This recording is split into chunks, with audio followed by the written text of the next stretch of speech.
rough. Yeah, it was a rough one. It just seemed like just didn't have the same command. It seemed like kept missing on that outer half on with their lefties, and just didn't seem to be able to get the ball to where he wanted to today. But he hangs in. He keeps battling. And he looked like he was actually getting better. To me, the last couple innings were a little better. But then at that point we got to try to score. So. I think he's won 15 of your last 23 since that awful May stretch. I mean, what's sort of been, in your mind, the thing that's changed? It seems like these guys, we've been able to put some runs on the board.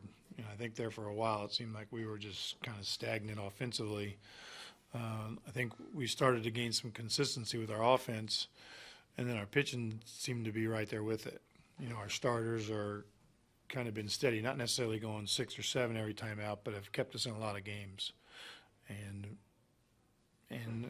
so, I mean, as much as anything, it seems like we just kind of stabilized, start put some wins on the board, got that kind of the bad stuff behind us, and hopefully we can just kind of keep riding this, and keep going.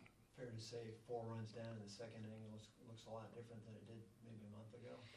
Yeah, there were times last month when we got down a run, and I was like, hope they don't score first, because it felt like if the other team scored first, we were in trouble. But now you don't have that same feeling. Obviously, we've been able to put some runs up. I knew they had a younger guy out there today, and if we'd stay with him, we had a chance to put some runs up. So, and those are tough games to pitch in as a young guy. Honestly, I've seen too many young guys have to, it's kind of almost like you're trying to protect the lead instead of, a veteran guy's going to keep pitching and knowing that there's a long way to go. So, the guys kind of bounce back. In the 12 o'clock game, you never know. You get that 12 o'clock, and the day after that night game, you're not quite sure what you're going to get. But the guys, battle back. Tough to come back that quickly, that early, for a ball player. Well, I think O's homer is huge right away because it kind of gets you started. Right then you're down 4, and all of a sudden it's 3. So that one is an important run. It didn't seem like huge at the time, but in my mind, I think it just lets everybody know we're in this game, and there's a long way to go, and we can score. So I think that home run really kind of gets us starting to a little bit of traction. What's this week like for you with a weird little 2-game homestand and 2 off days before hitting the road again? Not so bad. You get a little rest for Yelly and O and Giancarlo, guys at D. Actually, guys are playing every day. And it's a fairly quick trip to Atlanta, so it's a little 3-dayer, and it's not a long flight or anything. So, and you're coming back home. So, and being able to travel tomorrow is nice. It's not like we have to leave today. So it's a little different, but I think we know we're on a pretty good stretch at home, and I'm kind of excited about actually seeing this ballpark in Atlanta. I hear it's pretty cool. With Ozuna and the season he's having, is this even a step beyond what we saw in the first half last year? I think it is. I think it's another step forward. It seems like he's using the other side of the field more. He's getting himself strikes more. Just less giveaway at bats, as much as anything. Less throwaway at bats, where he gets a couple hits and gets happy and just starts swinging. And I see more and more the quality at bats, and that's how you pile up numbers. And I think it's really what you want from all your guys.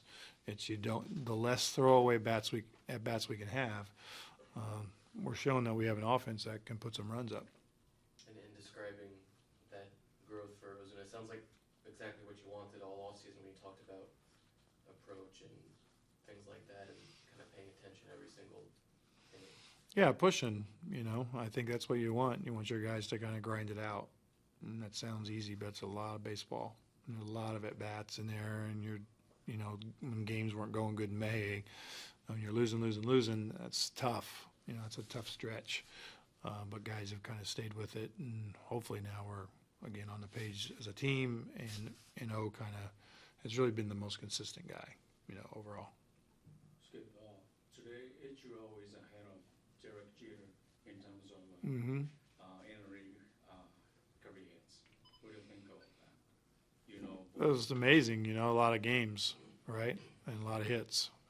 How many is it? It's like It's a lot of hits just in the interleague.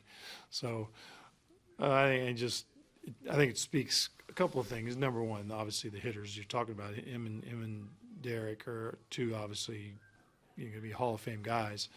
But then just the length of their careers and longevity, and that's really greatness. I think at the end is the guys that can not only be good for periods of time, but be good for long periods of time, and that's what you see, I think, with the kind of the Hall of Fame type guys.